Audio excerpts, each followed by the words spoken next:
Stephen Alter, born and raised in India, is an American author of non-fiction and fiction. He was born in Missouri, India, and much of his writing focuses on the Himalayan region. Educated at Woodstock School and Wesleyan University, Alter has taught at the American University in Cairo, Egypt, where he was director of the writing program for 7 years. He has received an honorary degree from Wesleyan University. He is the founding director of the Missouri Mountain Festival. Following this, he was writer-in-residence at MIT for 10 years, where he taught courses in creative writing. His vision is both unsparingly realistic and compassionate.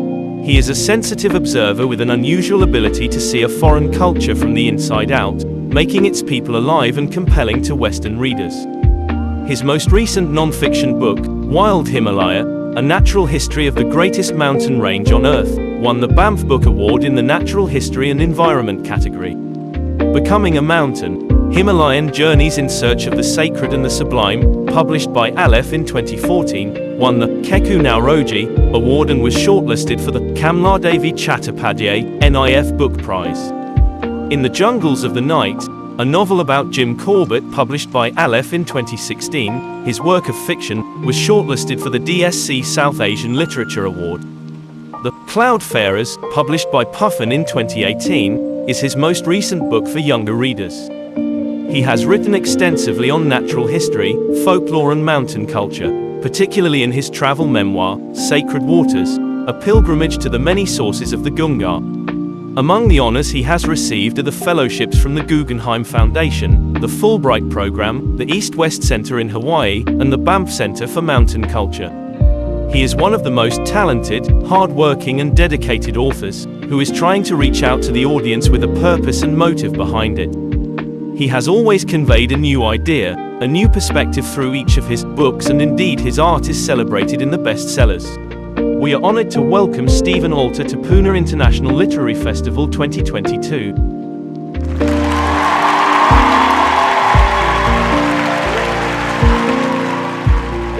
Good evening, everyone.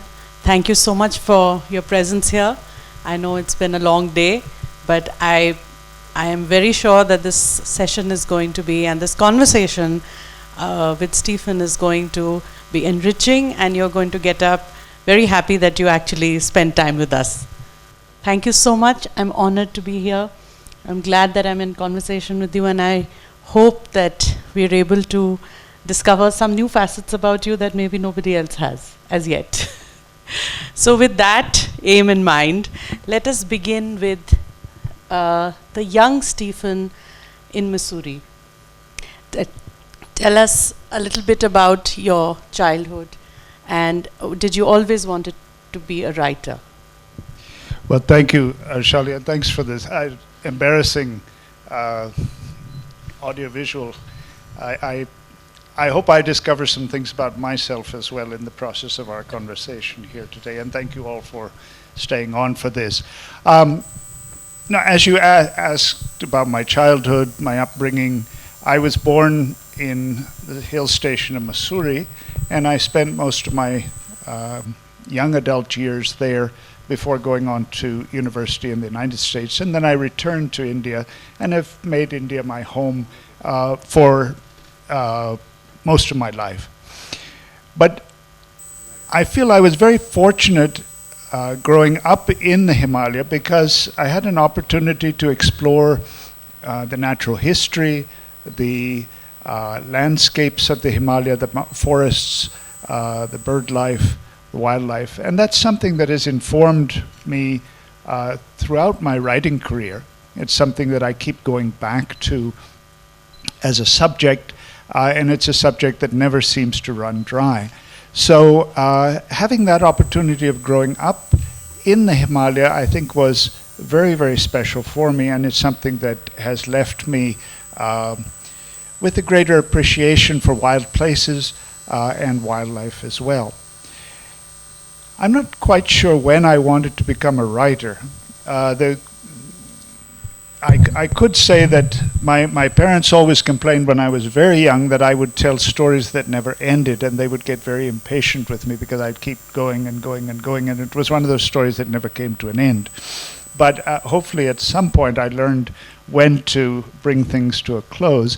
And I really began writing seriously with a real passion when I started university, and I had several professors who encouraged me to write fiction. At that point, I was only writing fiction. I thought of myself purely as a fiction writer at that time. And that experience at university confirmed for me that this was a career I wanted to follow. And I was very fortunate because the novel that I wrote under their guidance in college was published the year after I left college. So, when people say writers struggle and they, have to, put up with numerous rejection slips and things like that, I was very fortunate I didn't have to do that. But I will say that every book after that, it was harder to convince the publishers to take it on. And even today, though I have very loyal and helpful publishers, I still have to convince them that this is a book worth printing and selling. Okay, and that's that gives us a lot of food for thought. And so my next question to you would be that, as a prolific writer, what is your writing process like?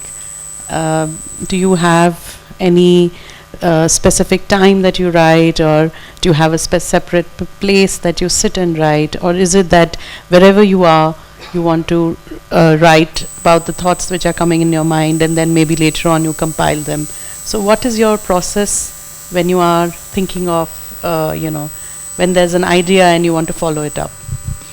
Well, one of the things I learned early on when I was at university from my mentors, Kit Reed and Paul Horgan, who were the primary mentors, was that as a writer you have to have a certain element of discipline. And that discipline usually means writing for a certain period every day. And you very quickly realize what your quota of words is for that day. Now, you don't have to, this makes it sound very mechanical, but in fact, I write about 1,000 words a day. I work in the morning for 2, 3, 4 hours, and then often I'll revise those words later in the day. And then with any book, and I'm talking here about book-length manuscripts, you end up revising it 8, 10, 12 times before you even hand it over to the publisher.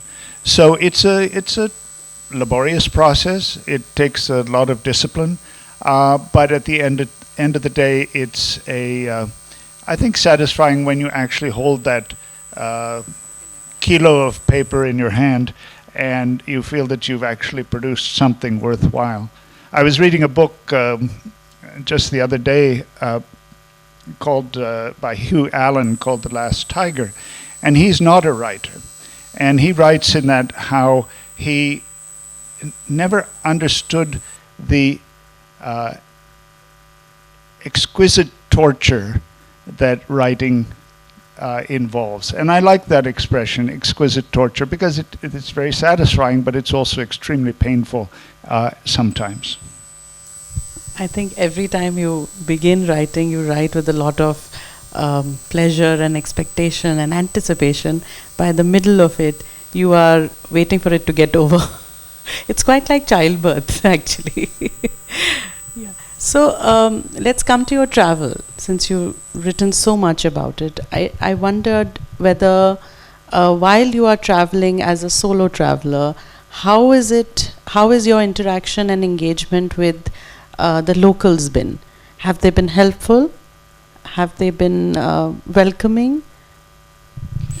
Well, a lot of my books are travel books. I tend not to think of them as travel logs because those tend to be a sort of plod from start to finish.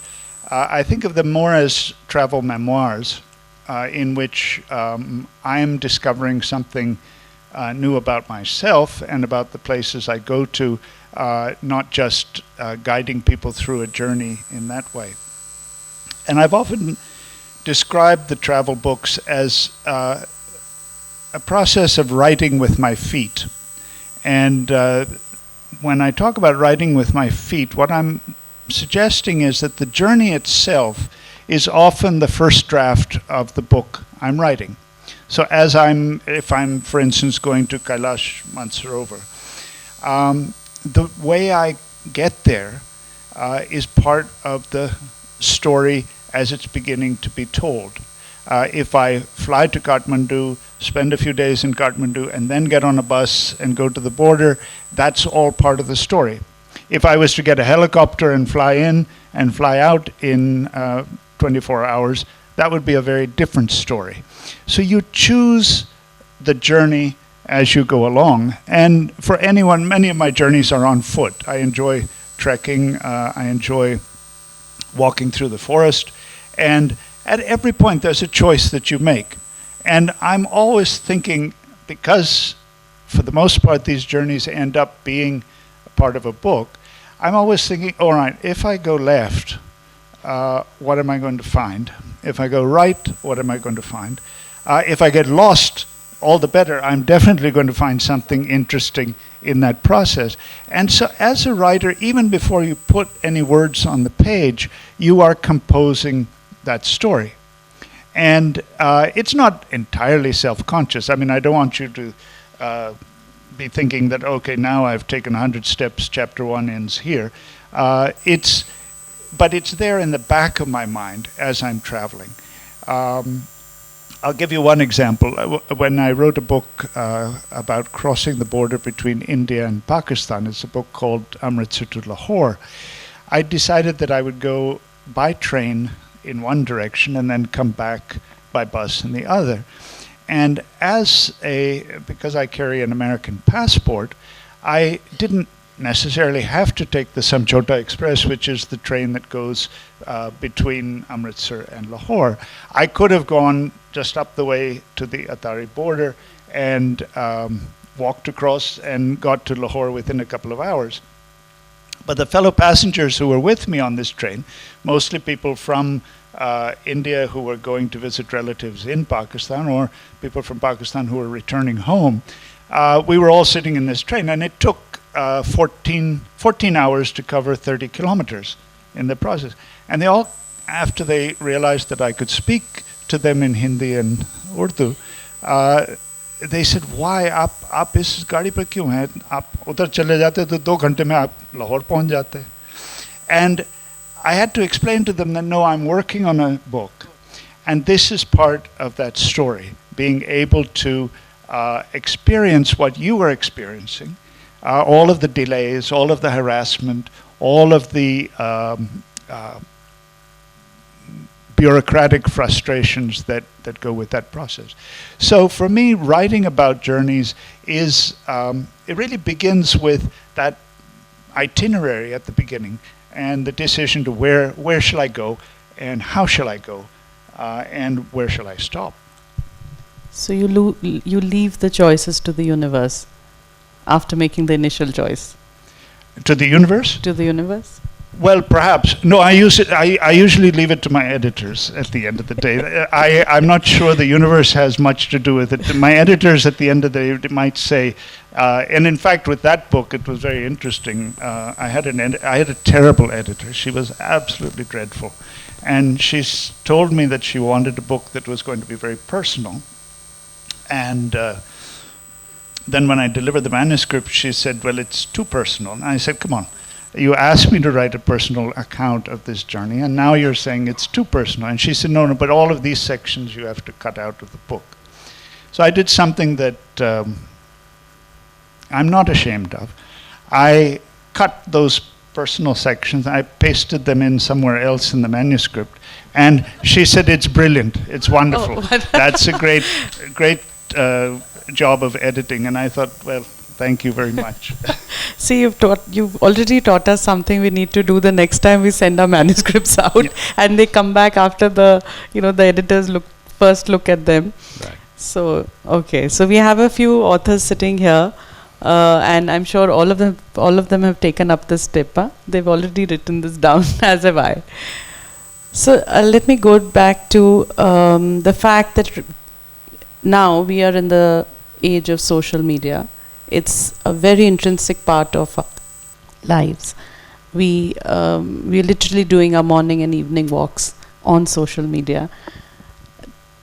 According to you, is social media an advantage or a disadvantage for a writer of your ilk, for travel writers all over the world globally? Do you think it helps people to connect, or do you think it is more of a form of creating more distance between them?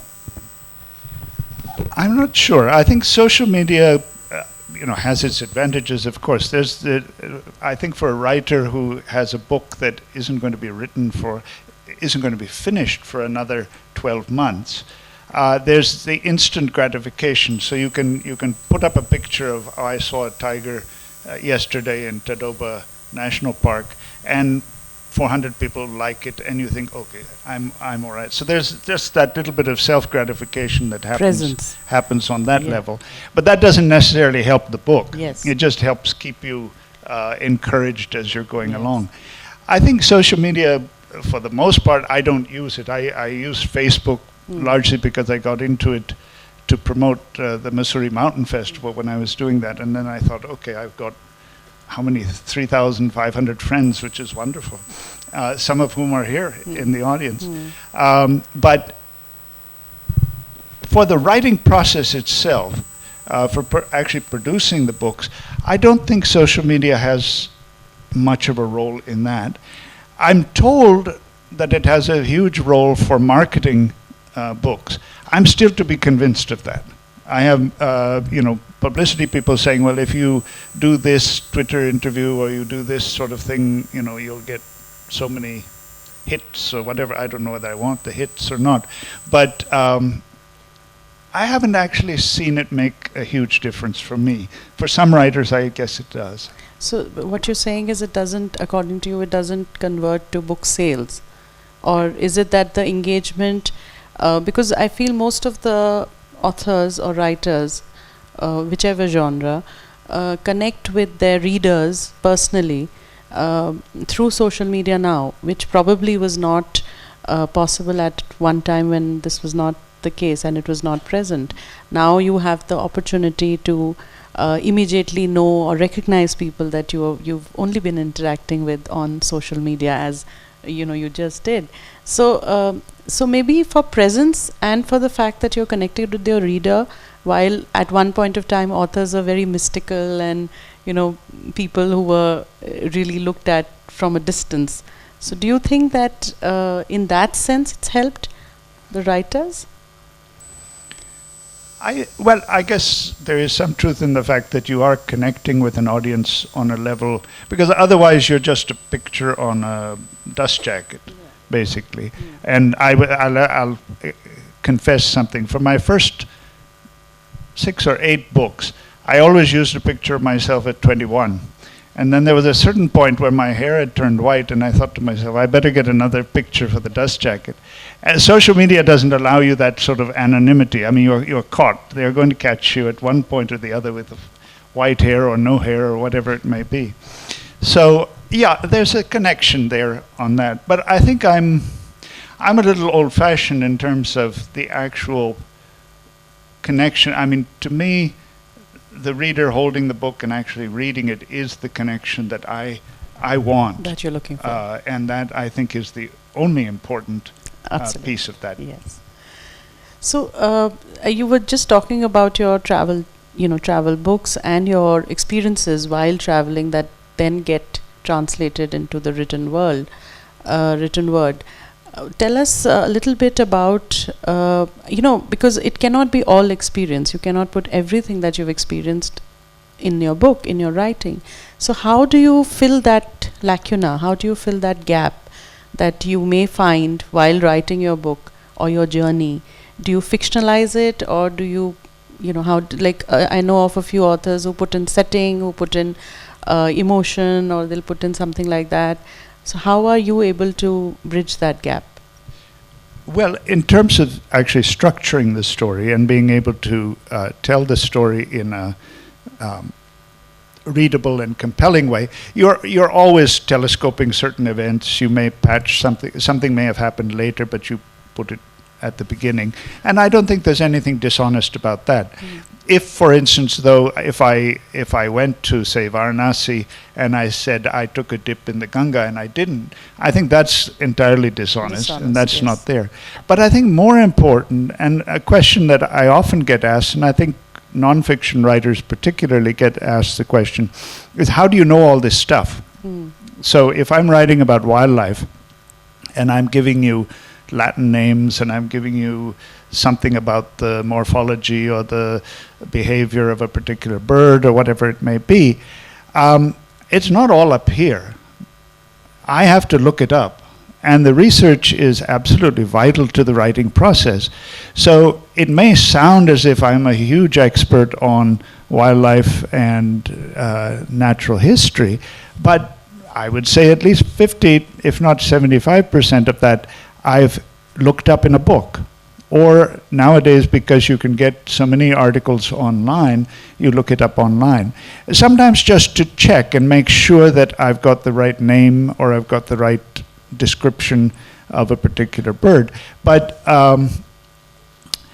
it's not all in my head. I can assure you that. And if any writer says that everything's in his or her head, they're lying. They're lying. So nature, as we all know, has been interpreted by our sages in the ancient texts, and it has been used metaphorically to depict heart-rending poetry, to create a dramatic setting, etc. And we find that all in our own country, and it's everywhere. According to you, has anything changed from how nature was interpreted at that time in the ancient times to what now we find it in the contemporary times? How the travel writers are, presenting nature and its requirements as well as its challenges? Well, obviously it has changed a lot.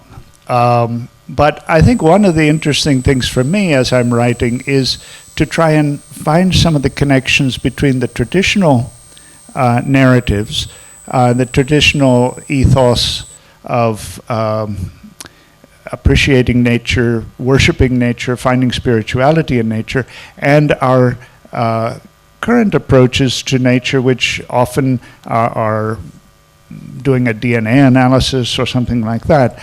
That connection is something that fascinates me.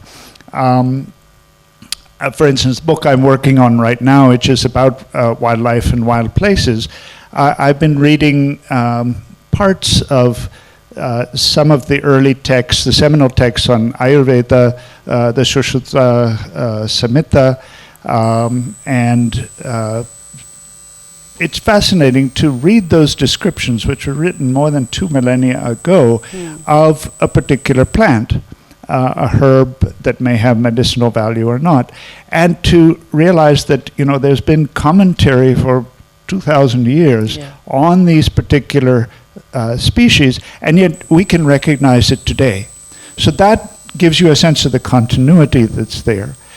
The aesthetic appreciation of nature, I think, is something that is also fascinating. Many of you are probably familiar with the Sangam poets, classical Tamil poets, who categorized or classified the landscape according to the different landscapes of love. So you had love in the mountains, you had love in the foothills, you had love in the agricultural areas, and then you had love on the coastline, and then you also had the goodbyes, the painful goodbyes in these sort of intermediary zones there. Now that's a wonderful way of looking at nature and looking at the landscape, and so the poet can just mention one tree or one flower or one bird, and you immediately know which of those landscapes you're in. So that is terribly complex, wonderfully rich tradition that's there. And then you come up to 2022, and you read accounts by scientists who are doing the DNA analysis, and they're splitting species that probably shouldn't be split. No, I think they make the argument that it should be split. But you have a completely different view of things, and yet you're talking about the same bird, the same flower, the same tree in that way. That's true. So we have moved a big distance from where we were earlier, and according to you, the change is good. The change is always good. I think there's always interesting, but I think it's good not to forget the earlier connection. I'll give you one very interesting example, which was there's an origin story in Nepal told by the people in the central mountains of Nepal in the Muktinath Kaligandaki Valley there. And the story is basically a young woman becomes pregnant and her parents don't know what has happened. And so she finally admits that somebody comes to visit her in the evenings, and that's how she got pregnant. So the parents tell her, next time this man comes, you tie a thread to his finger, and then in the morning we'll follow it. So they go up following this thread, and there in a crevice in the rocks is this demigod who is hiding there. And when they pull the string, he cries out in pain and all of that. So anyway, it's the origin story of how the Magar people multiplied. Let's put it that way. What was fascinating to me was then reading an account of DNA analysis of people of the Himalaya. And there's been recent, in the last 5-6 years, research that traces the genetics of people in Tibet and the highland people in Nepal back to a pre-human hominid community in a cave in Siberia. Now, don't ask me how the scientists did it, but the wonderful thing is that what you're doing is you're trying to ask the question, where did we come from? And the DNA, you are following that string of DNA back to a cave where there was one finger bone, all that left of that demigod. Pre-human hominid was this one little finger bone. So just as they followed the thread to the cave and found the demigod who'd been fooling around with their daughter, we have been able to follow that thread to a cave there and find that little finger that has led us to make tremendous discoveries about the origins of our human species as well. So in that way, if you can make those connections between contemporary science and folklore and mythology, then you've got some sort of magic going, I think. Yes. So I was hearing in your, and of course I had spoken to you earlier also about the fact that you have written about folklore. So is that an area of interest, or is it recently developed, or have you always been interested in collecting stories which, somehow give us an idea of where we, as you were saying, where we come from? Absolutely. I think folklore is the basis of all storytelling. I mean, folklore goes back to an oral tradition that we can't even put a date to. And I think when you hear a folktale, today, more often than not, we find folktales in published form. And then we have to sort of imagine who told this story first and how was it told, under what circumstances was it told, was there firelight, was there starlight, what was the situation.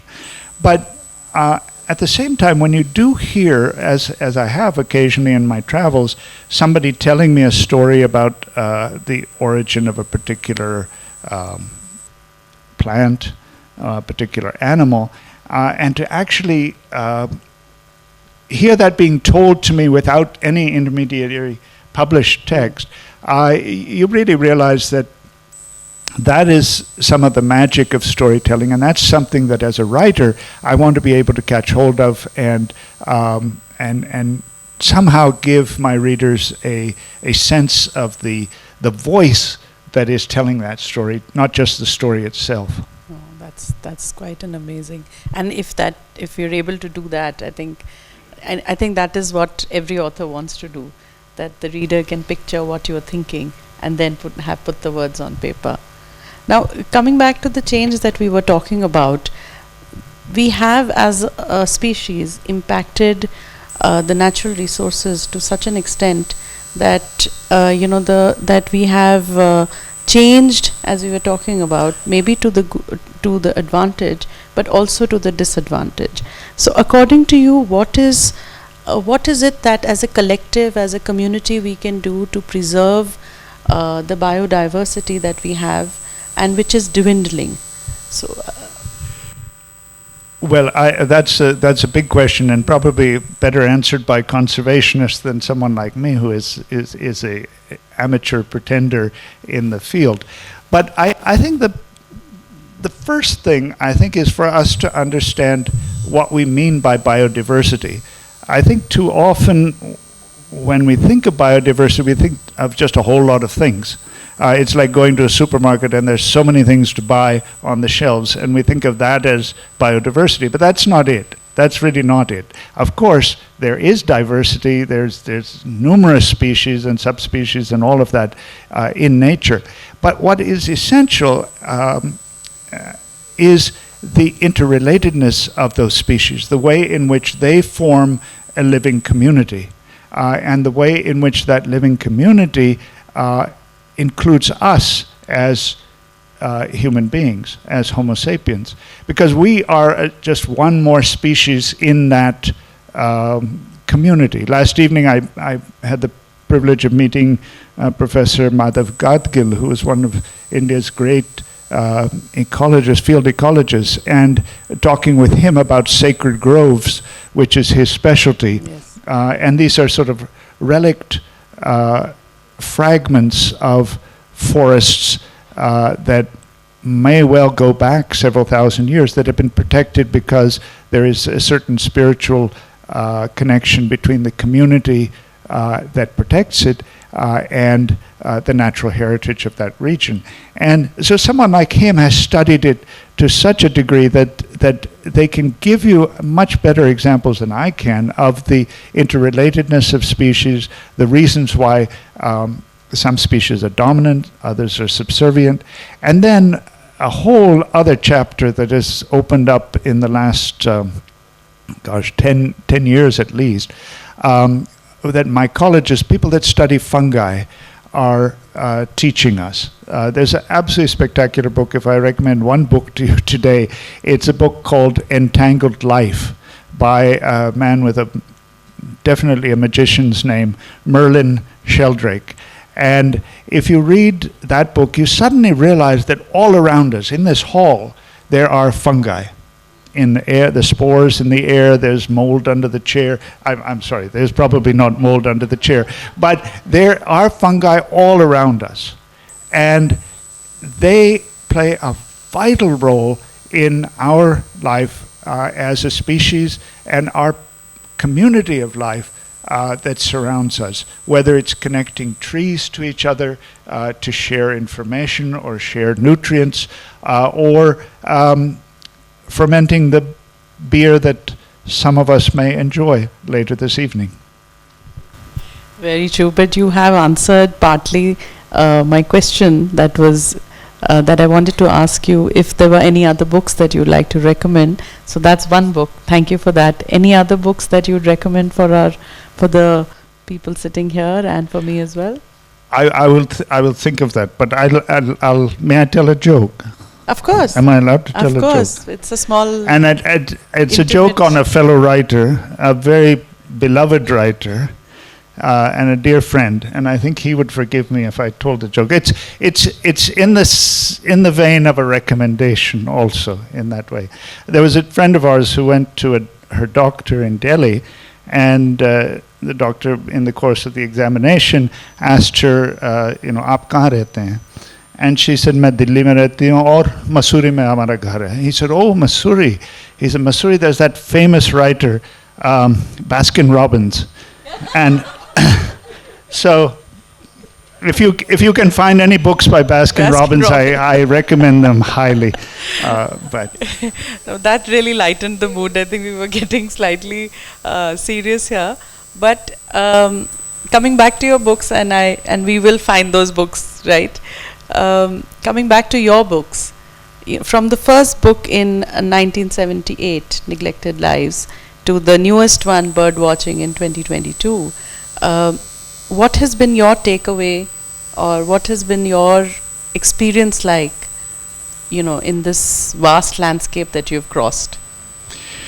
Well, it's frightening when I think about 78 to 22, because 23 it'll be 45 years. Yes. And I always used to tell my students that when I published my first novel, when I wrote my first novel, I wrote it on a manual typewriter, and I carried the manuscript to London and hand delivered it.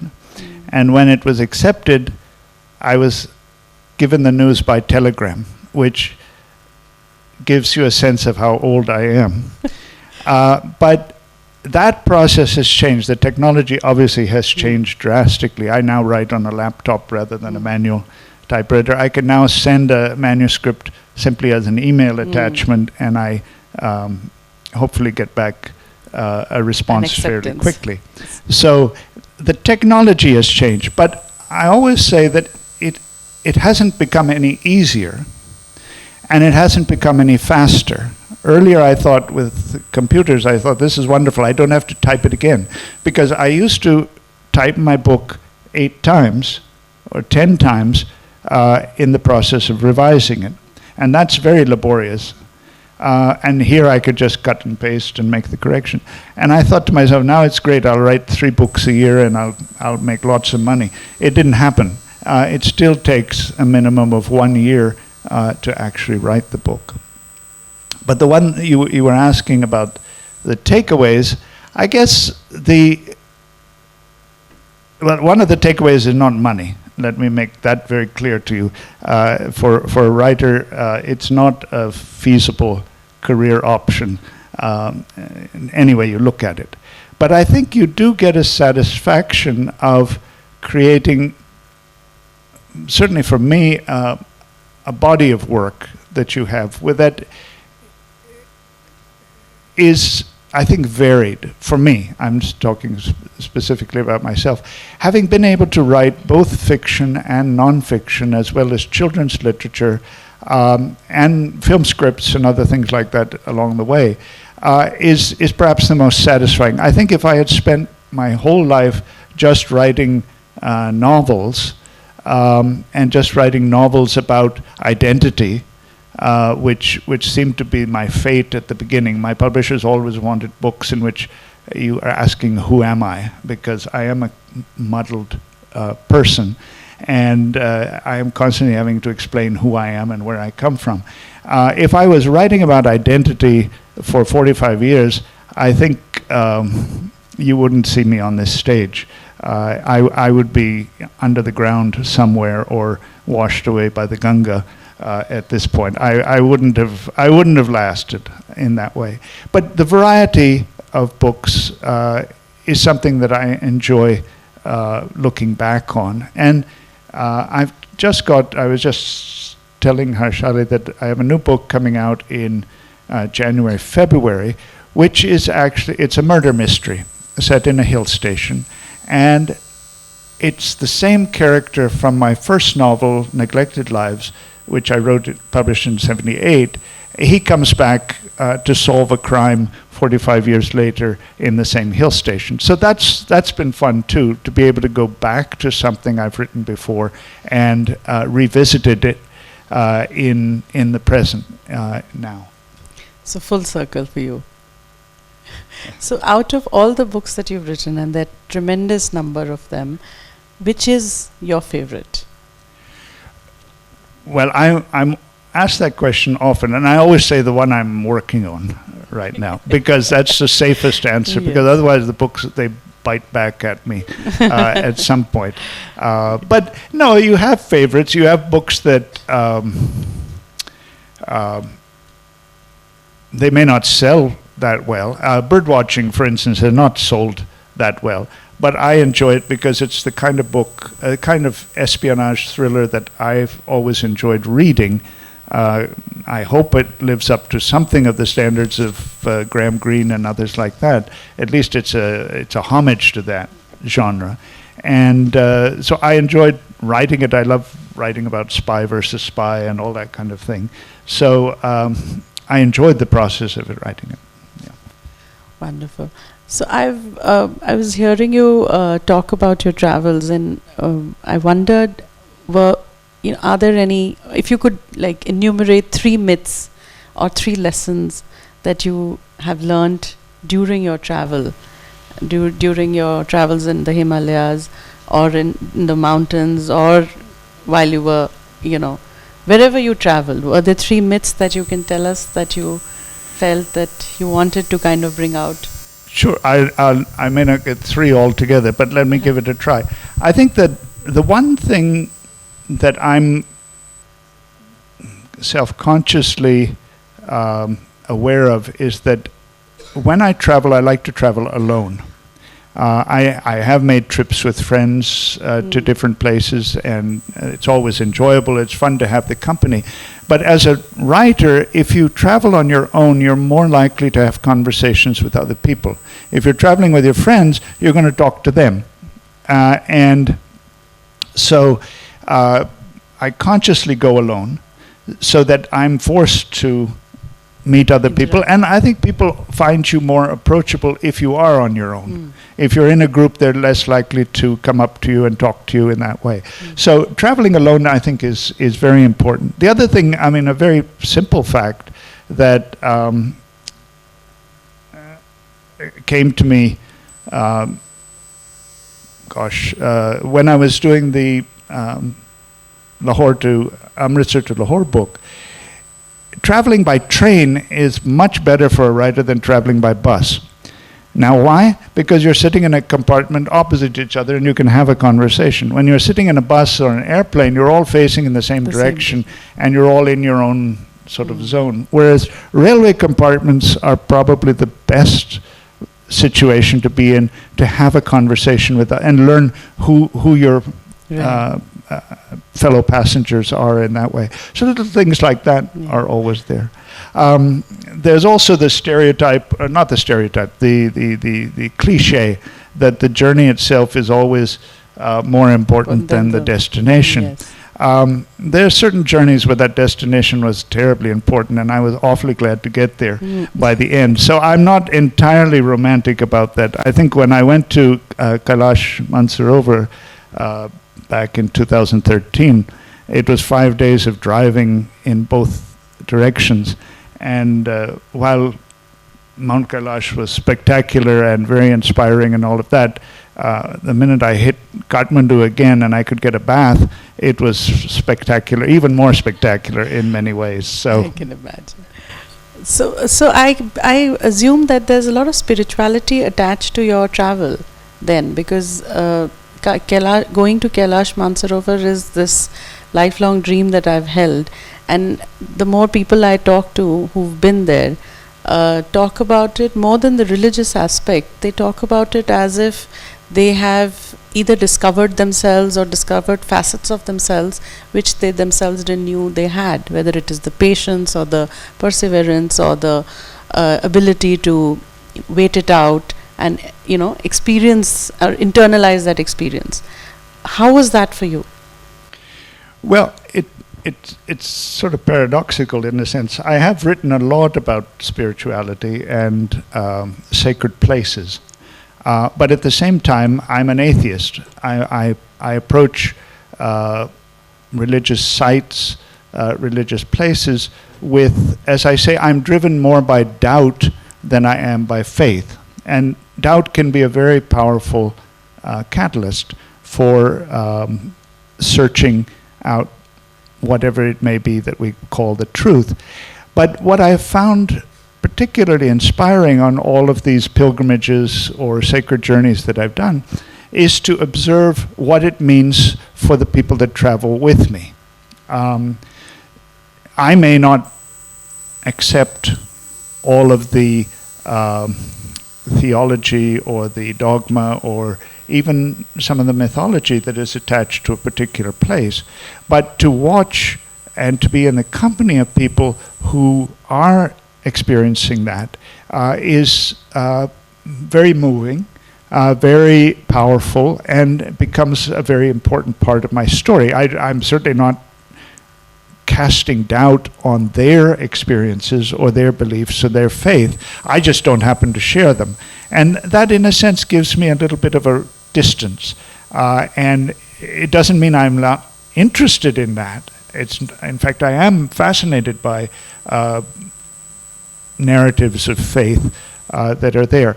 And yet I can perhaps step one step back in that. When I went to Kailash Mansarovar, one of the fascinating things was it was a last-minute decision. And the only way I could go on that trip was to join a group of pilgrims from India. And it happened to be a group of about 35, 40 people from both Maharashtra and Gujarat. And mostly middle class, lower middle class pilgrims who were traveling in two separate groups. And it was really, to me, it was fascinating to watch the way in which they understood, interpreted, appreciated that pilgrimage to a very, very sacred spot.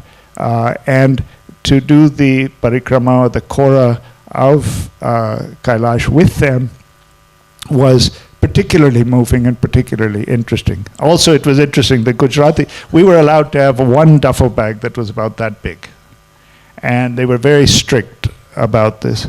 But of course, the Gujarati pilgrims had 2 or 3 extra duffel bags full of snacks with them that they shared with us along the way. And they would sort of pull them out with great sort of guilty smiles and share them amongst us there. I'm sure there is a treasure trove of anecdotes that you can continue to regale us with, and we would enjoy listening. But for my last question, I'd like to ask you, though you have said that it's the conversationalists who will conserve it, people who conserve nature and natural resources who should answer that question. But if you had to give a suggestion to the government, about what they could do, what are the steps that they could take as policymakers to help conserve these natural resources that are dwindling, what would that suggestion be? I always take a deep breath when I give advice to government, because it's never taken, and nobody's listening to me anyway.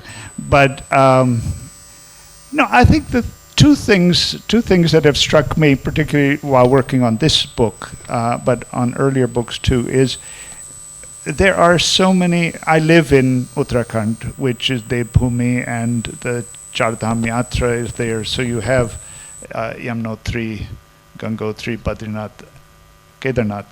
And every summer we see the lines of buses heading up to each of these sites. And what depresses me is that the entire experience for those pilgrims is destroyed by the fact that there are too many buses, too many people going to each of the sites. And I think that ultimately, when there is a place that is sacred, a place that has a certain spiritual aura, that has a natural beauty and all of that, we must restrict the number of people that go there. Do it by lottery. This is done in so many other places. Make people queue up. You can't go this year, but next year maybe you can go, and do it that way. And restrict the number. Otherwise, you're just sitting in a traffic jam for 2 weeks. And unless you're wealthy enough to avoid to hire the helicopters that fly over our home every day going to Kedarnath. But that's another story. The other thing that I've been struck with, particularly with wildlife, and we've all been reading about the cheetahs coming to India, being reintroduced and all of that. And there are all sorts of politics revolving around it.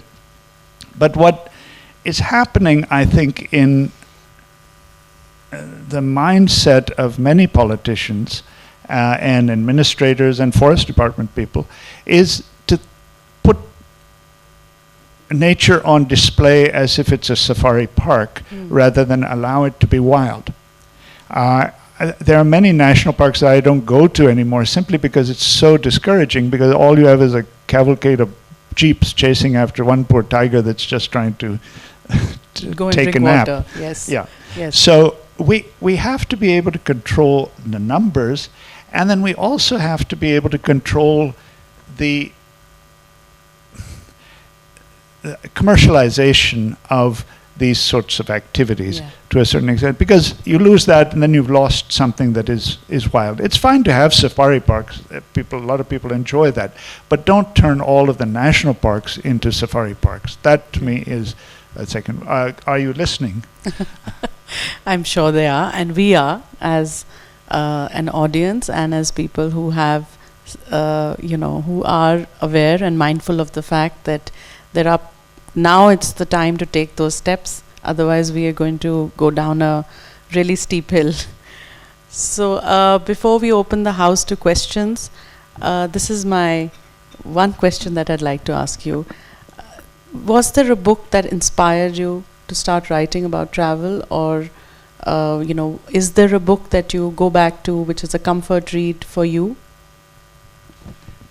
Well, there are a number of books. Again, I'm old-fashioned, so most of these authors are no longer with us. But I grew up reading V.S. Naipaul's travel books, and even though they were highly unpopular during the 70s when they were published, particularly Area of Darkness, I always found his critical eye and his appreciation for human idiosyncrasies was, particularly in the earlier books. He got crankier and crankier as he got older, but his early books had a wonderful sense of criticism that was sharp, but was also perceptive.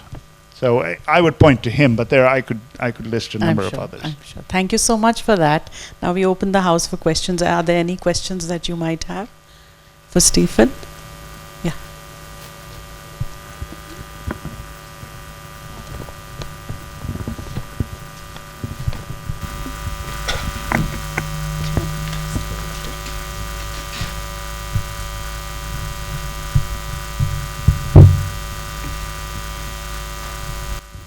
I'll warn you before you ask the question, I'm hard of hearing, so if I give you the wrong answer, correct me, and I'll try to do better next time. And Harshali will help me if I... Okay, hi, this is a very simple question, but what's your favorite national park in India and also outside of India? Which is your favorite country to go to for wildlife? Well, there are a lot of places. The Corbett National Park is a place that I grew up going to, and long before it became as popular as it has. So in terms of a landscape, that's certainly a place I love. I don't go back there because it's become discouraging, and simply because it's overcrowded and just not what it used to be. So I prefer to think of it in the way I did before. Satpura Tiger Reserve I went to recently, and I'd been hearing about it. It's a wonderful place. They also allow walking safaris, which is especially interesting and rewarding. Africa is spectacular. Masai Mara, and Masai Mara particularly as a destination. I had heard about Africa for years because my wife lived there in Zambia for years, and then on my 60th birthday as a gift, the family took me to Kenya, and it really blew my mind. It was really, I don't use that expression very often, but it was spectacular. My question is is there a reason you're attracted to wildlife, or the maximum books are based on travel or wildlife?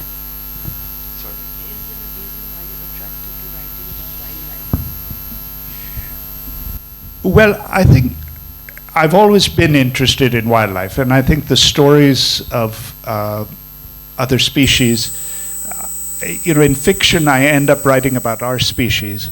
So when I'm writing nonfiction, it's nice to write about other species as well.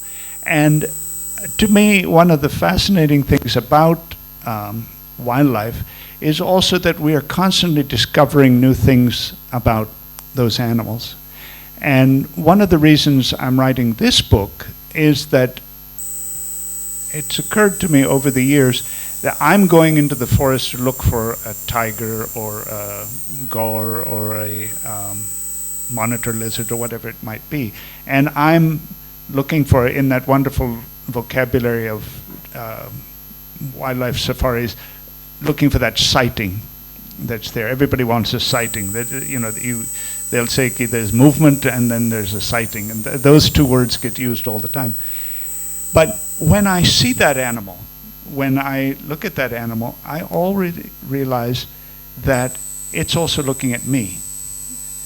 And that moment when you connect, for me, for the animal, it doesn't really matter. The animal probably doesn't want to see me or is indifferent to my presence. But for me, the moment at which I see the animal is looking at me, that is a moment of connection where the two species, in a sense, share a particular moment, or at least one species, my species, thinks it's sharing a moment with that animal. And that, to me, is very exciting. Hello, good evening, and it has been a wonderful session. My question is, in what way has this entire journey of connecting with wildlife has transformed you? Has it transformed you? And if yes, then in what way? And how much time does it take you to bring out a book?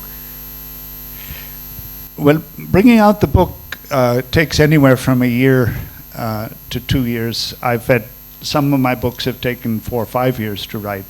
That's a process. I think every journey changes you, and every experience changes you in one way or another, because you're constantly learning. You're constantly educating yourself about different experiences, different places, different people in that way. And then you're sort of accumulating perceptions, points of view, perhaps you're looking at things from a perspective that you never thought of before. And I think meeting other people is very important on these journeys. I mean, I could take a journey and not talk to anybody, but then it wouldn't be as rewarding, and I certainly wouldn't have a book at the end of it, because there will be people who will say things to you that you suddenly think, oh wow, I never thought that this place could mean that to someone so profoundly or so intimately in that way. We always see from the documentaries that the African wildlife is much bold than Indian or the Asian. Asian wildlife animals are very shy. What's the reason for that? Well, it's a good question, and it's something that when you go there also to Africa, if you've been or if you plan to go, one of the fascinating things is the animals, for the most part, ignore you. And they ignore the vehicles you're in, particularly if you're in the vehicle. You can't get out of the vehicles, obviously. But to the extent that I remember in Masai Mara, the cheetahs used the vehicles to stalk the prey. They walked behind us, and as we were driving slowly along, they came along like that, and then they were out and chasing whatever they were doing. So these animals have grown up with safari vehicles in the parks. So they think of us as this strange motorized buzzing thing that is wandering around and doesn't interfere with their lives, and they go on about it. I think in India, perhaps there are certain tigers and tigresses that are known to be particularly familiar with tourist vehicles and things like that, and they don't shy away.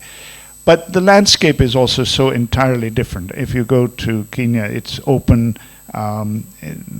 Animals are so much more visible to us. Whereas here, usually when you see a tiger, you see it. I was in Sundarbans just a week and a half ago, and I saw the tiger, but I saw it for all of 5 seconds.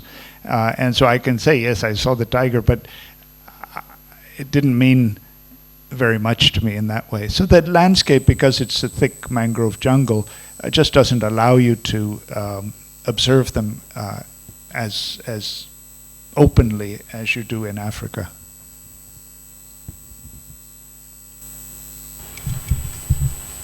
I think we're all still soaking in the kind of information and the kind of connection that Stephen has been talking about. Very few of us are lucky and privileged to find that. And I think today it's been an eye-opener and it's been an honor. And I thank PILF and I thank this platform that I was able to have this conversation with you, have this discussion with you, as I'm sure all the people sitting right before us are. Thank you so much. You've been a wonderful audience. Thank you, Stephen. Thank you, Harshali, and my thanks to PILF. Thank you,